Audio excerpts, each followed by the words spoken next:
Welcome to Loaded and Rolling. I'm Thomas Wasson, trucking expert here at FreightWaves, and 'tis the season. No, folks, not wedding season. That's a minute away, but it's conference season, something I would not know about. But that's the topic of today's show, which is freight conferences and industry events. Why you should go to them, and preferably why you should make somebody else pay for them. That's right, folks. We give business advice here on Loaded and Rolling. I'm not just a talking head, but let's dive into it. We're going to bring in Grace Sharkey in a second here to talk about it. She's one of our staff writers, in addition to podcaster, host as well. You may see her on FreightWaves Drive Time at SiriusXM channel 146. Does a little bit of everything. And Grace, for folks out there, tell us a little bit about yourself, because you're up to a lot of stuff. You have a lot of stuff cooking, metaphorically. Oh, wow. This might be the first time I am a theoretical talking head. Look at this. There we go. I made it to the screen, Thomas. I made it to the screen. No, thank you for having me on. I think this might be one of my first, maybe second episodes here with you. So excited to do this. And yeah, my name is Grace Sharkey. I spent most of my career in the brokerage space, helping to build and establish a pretty large brokerage, you could say, and then moved on to consulting and sitting here today, of course, as a part of the FreightWaves team with you, Thomas, and putting together incredible content. I, of course, have a community in myself, the Stock Out, so head to newsletters at the top of your FreightWaves page and make sure you join the Stock Out community as well. And if you're not a part of this community, make sure you at least start with Loaded and Rolling too. And then, of course, I am on the SiriusXM radio show. I write as well for FreightWaves, American Shipper, and Modern Shipper. And so, yeah, like you said, what is it? Jack of all trades, but a master of none. We're getting there, though. One of the masteries is the conference circuit. Now, this is cool because FreightWaves hosts events, so I do get to show up to two of them. But for folks outside of the industry, or folks wondering, how does this work? Because apparently when I speak to people, this is part of this like tour de conference that these folks are doing throughout the year. Yeah, I mean, the great thing about the supply chain is there are a lot of conferences, and there's a lot of conferences that are focused on different aspects of the supply chain as well, right? For example, you have Modex here in the next couple of weeks, which I will not be at, but our wonderful Mark Sullivan will be at down in Atlanta. And that one is a little bit more focused on retail, warehousing, more of like the 3PL type of space, go into automation, the robotics, and things of that nature, right? And then you have others like, our wonderful FreightWaves conference that focuses on the future of freight and almost more of like the technology and, again, really the futuristic side, what we can look forward to down the line as we, sit here at FreightWaves and report on really where the future of this industry is going. And then you have others, like you could say the CSCMP, which is a council of a number of different logistics-related companies as well. And that one's almost a little bit more of a club of individuals who have joined the CSCMP meeting in one place, because a lot of CSCMP events happen more regionally and local as well. But the national conference, everyone comes together. They, of course, invite a number of shippers and technology providers and logistics providers of the space. But so you have all these like different groups and different societies that also put on their events throughout the year. And, depending on, and then lastly, one of my favorites and largest, if you look at people, is MATS. And that's when you get the trucking community together. And that, of course, is concerns about the trucking industry, technology, different regulation rules, and having groups get together and discuss those out. But you also have this really incredible, it almost sometimes feels like a fair, right? Where like you can go and instead of like seeing rows of like 4-H pigs and horses, instead it's these really cool trucks that people have put their lives into and designs into, and it's seeing all these families come together for one individual cause. So they range from all over the place for sure in this industry. Well, I think that's fascinating. It's almost like a vibe. I wouldn't say like what kids you sat with in high school lunch, but it feels like you have, Council of Supply Chain Management and a few others are real like uptight, very strict in terms of the style and themes. But then Mid America Trucking Show, the Mats in Louisville, it's very interesting because this is what Charles Gracie told me as well. He brings his kid. People like that. Yes. Tens of thousands are showing up to this.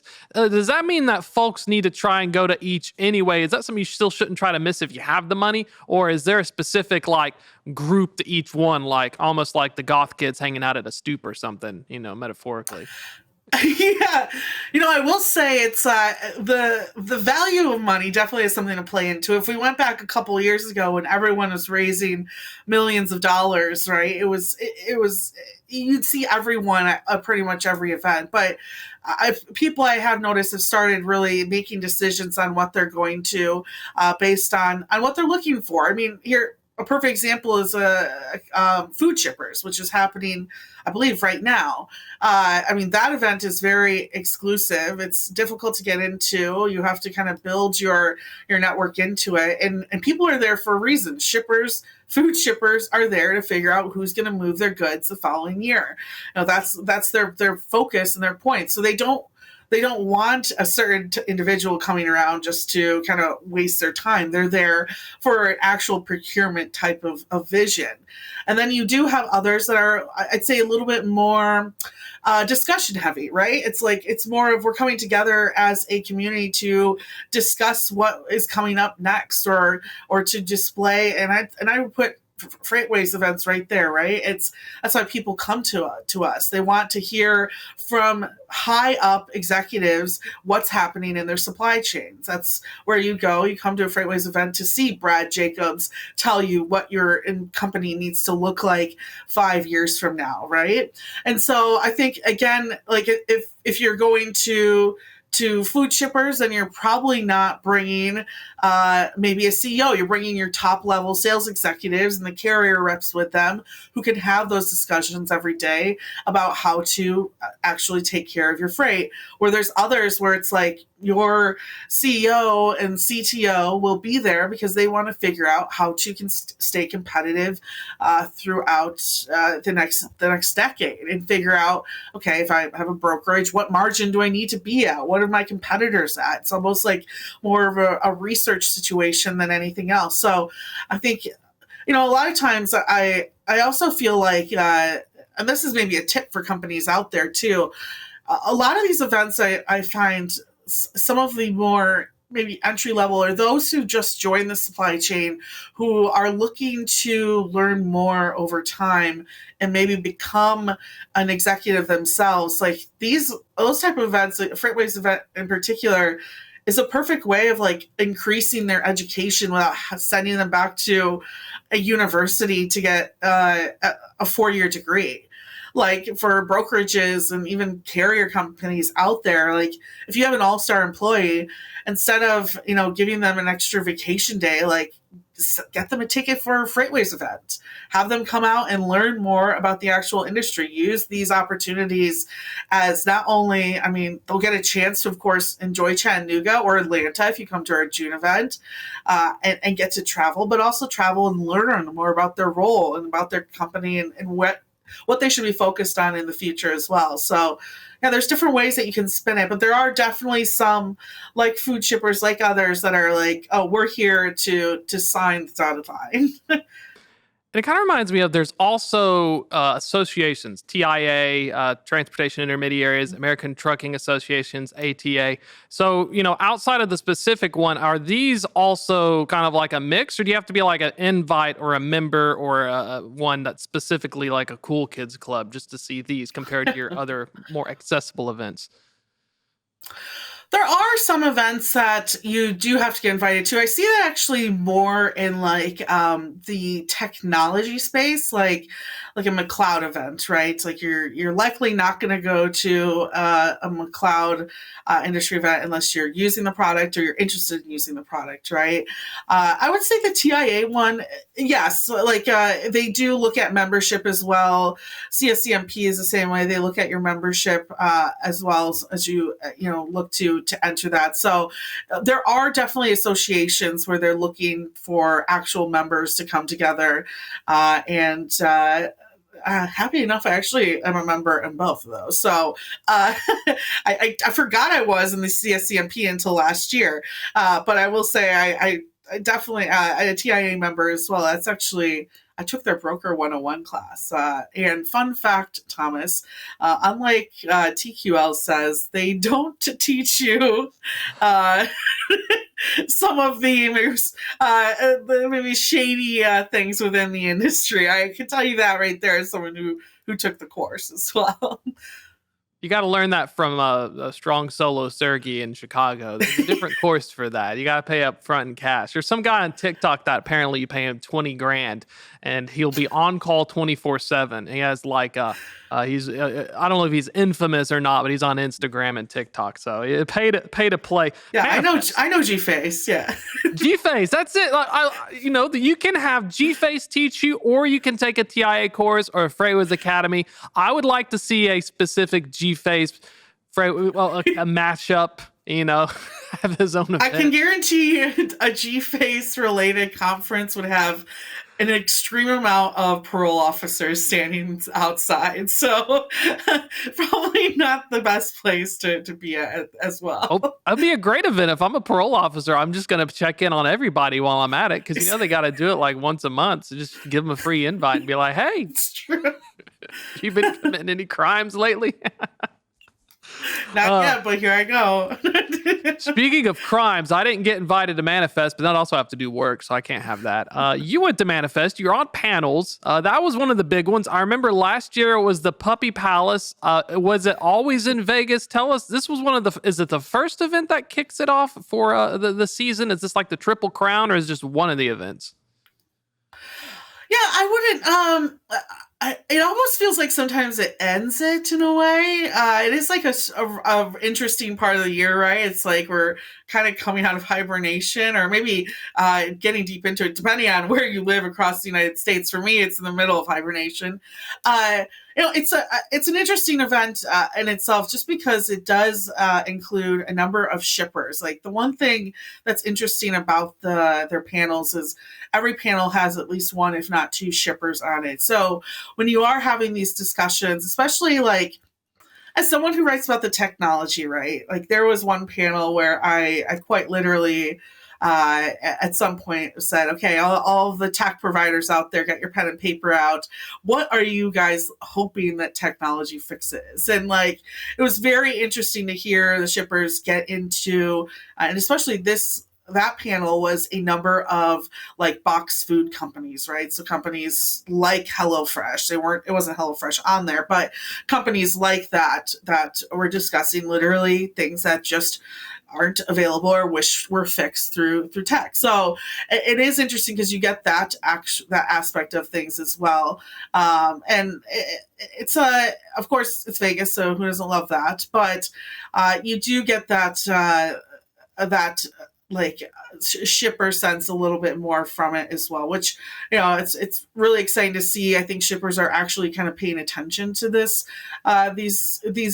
events even more so. A number of them were really excited to see, what we're doing, of course, in our space, talking to them, inviting them to our June event and our November event as well, and showcasing to them, this wonderful opportunity to even deepen the discussions that were started there was really great to have, and just introducing them even to the work that we do. And let me tell you this, you'd be surprised at the amount of shippers that really do, or maybe it was just my doubtfulness, but those that really look into FreightWaves for guidance on just overall decision making, what's happening, sonar users in themselves, and those looking for some type of sonar type tool, and pointing them, of course, to our booth is probably the best part of some of these events too. So that's what I really love. I'm happy there's a number of guests we're going to have on the stockout actually over the next couple of weeks that were guests on some of those panels that I did too. So we'll get to hear from those shippers. Daily Harvest, to name one, will be up in I think 2 weeks. Then we also have a subscription packaging company who whose clients involve like Disney, for example, and their subscription boxes, and figuring out, of course, how to work those supply chains. So I think that's probably one of my favorite parts of going to some of these events is meeting new people that, I get to actually bring on some of these shows. The other part of it too is introducing them, if they haven't known already, to FreightWaves.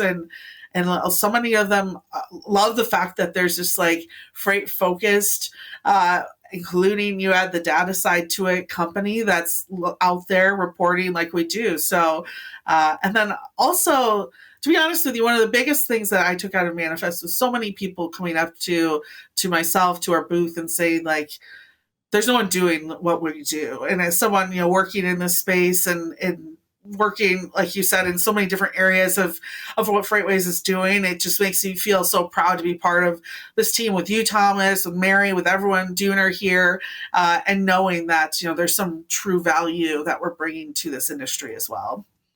Well, I think it's a double, double dipping almost. Fascinating because we work in the content business. We always need something to talk about. We're hungry for it. But a lot of shippers and stuff really don't think that you could. Anything is interesting if you have something cool. Like you think your day-to-day is cool, but then actually like for a casual observer who's a carrier or a broker, maybe they have no idea. So is that one of the advantages you're noticing maybe why also more shippers and other folks are starting to participate in this is because instead of paying an agency, instead of doing all of this, cut out the middle person and get your content locally sourced.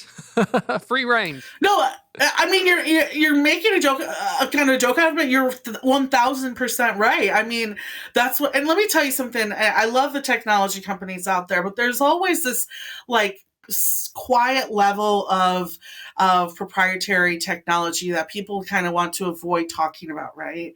And I try to drag it out of them as much as I can in the work that I do. But shippers are interesting because they love talking about these problems because they want to get them fixed, and they're actually dealing with the use cases that I personally am trying to pull out of some of these technology companies.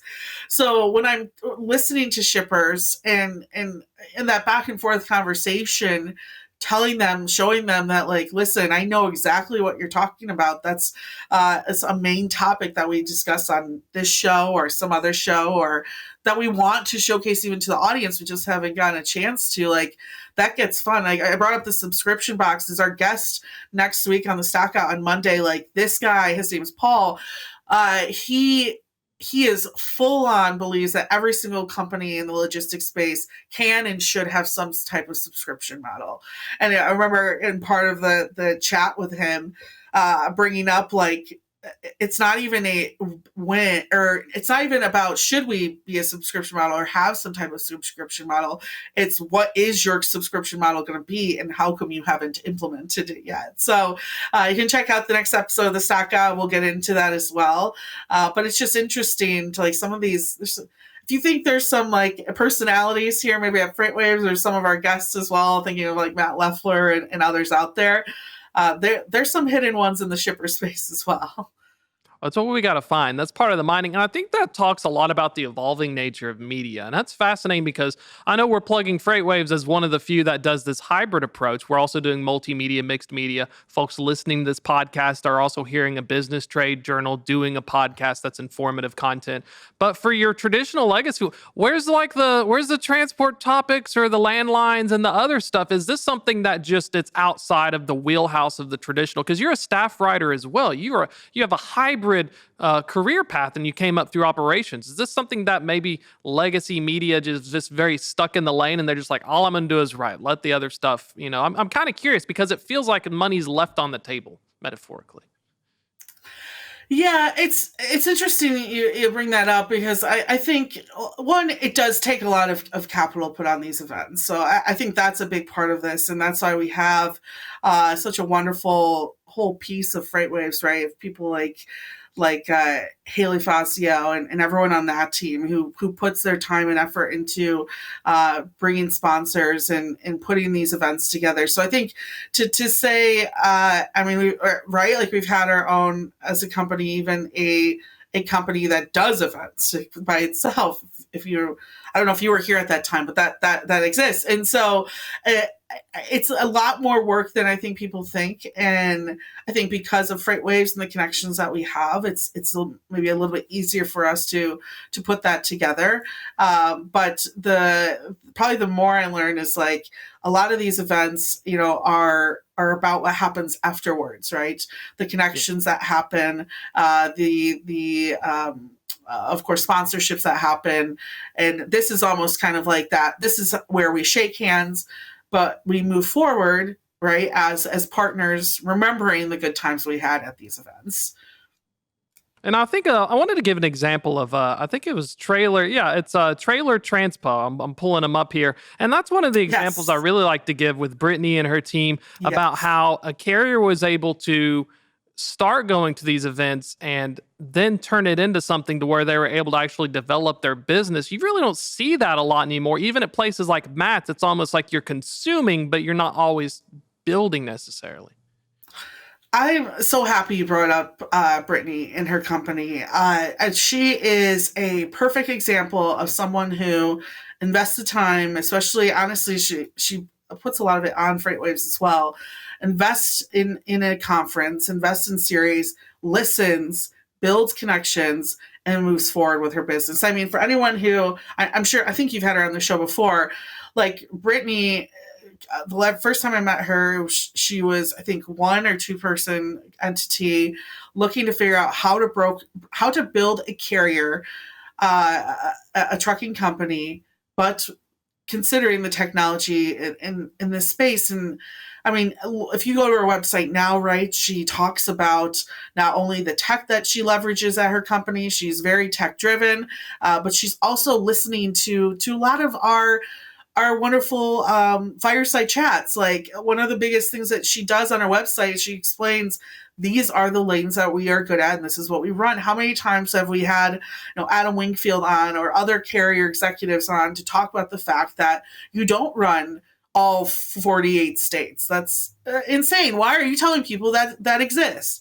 Like, Brittany would never tell you that. She'll tell you the lanes that they run really well, and a lot of times her updates are lanes that they're improving on as well. But that's helped her grow her business very quickly. She's also 100% working towards automating all of the opportunities that she has to book loads and send emails and follow up with customers. Like, really, a lot of what she's learned at FreightWaves events, she's just put straight into action. And so, yes, Thomas, like, if anyone out there is looking for a perfect example of a company who's grown and who's gone to events and has listened to executives talk and just implemented what she's learned right away into her business, Trailer Transpo is definitely one of them. And looking ahead, because you also have the stock out, this idea of communities, these idea of building these brands that are focused on these dedicated ones. When you took over the stock out, it's CPG as well. We got a little 2.5 minutes left. Was that something that when you started out being a writer, did you expect it to grow into something where it can also augment other things like your staff work, your participation in panels, like the talent stack almost? I've always been that type of person. Like, I take it all the way back to, honestly, like Girl Scouts, like the whole collect as many badges as possible. I do look at it, right, in that type of way. For me, I didn't get a degree in supply chain. And I've always told myself, if I'm very kind of religious in this aspect, if God's going to put an opportunity in front of me, like, grab it and run with it. Because, I mean, even down to the radio, you know how many people go to school for years, sit on a 2 a.m. radio show for a decade, just get an opportunity to even be on SiriusXM, let alone like prime time drive time from 5 to 7. Like, I remember Kevin Hill asking me if I want to do it. And I told him, if I tell you no tomorrow, I'm an idiot. So I 100% look at all these opportunities as not only growing opportunities in my career, but joining the stock out. I mean, Mike Bowden-Distel is one of the best people to learn from in this industry. He's a steeple analyst, like the guys in it. Exactly. And that's the background I don't have. And I love learning from him every single day. And and even contributing to the stock on what he's already built with that. So again, when that opportunity came in front of me, it's like, great. Now just another really wonderful person that I'm going to be able to learn and grow from too. Leverage multiple skills. I love it. Speaking of, check everything out, stock out, FreightWaves Drive Time. Where can we all find this information if folks want to get in touch, learn more? 30 seconds. The stockout, head to freightwaves.com, click on newsletters at the top of the page, join the stockout, and also join Loaded and Rolling as well. Check out both of our shows anywhere you listen to podcasts and YouTube. Leave comments. Let us know what guests you want us to get on, what topics you love. We love checking out that feedback too. And then check out the SiriusXM show. This is our final long week, but we're on moving forward. Starting next week on Tuesdays and Thursdays, with What the Truck repeating at that same time on Monday, Wednesdays, and Fridays. Perfect. Good stuff as always. Grace, thanks so much for your time. Going to be checking it out as well. Appreciate you coming on the show. Thanks, Thomas. Thank you, audience. That's a wrap for today, but newsletter Thursdays at 2, regular live stuff Tuesdays at 2, all about twos. Join us next week. We'll do it live.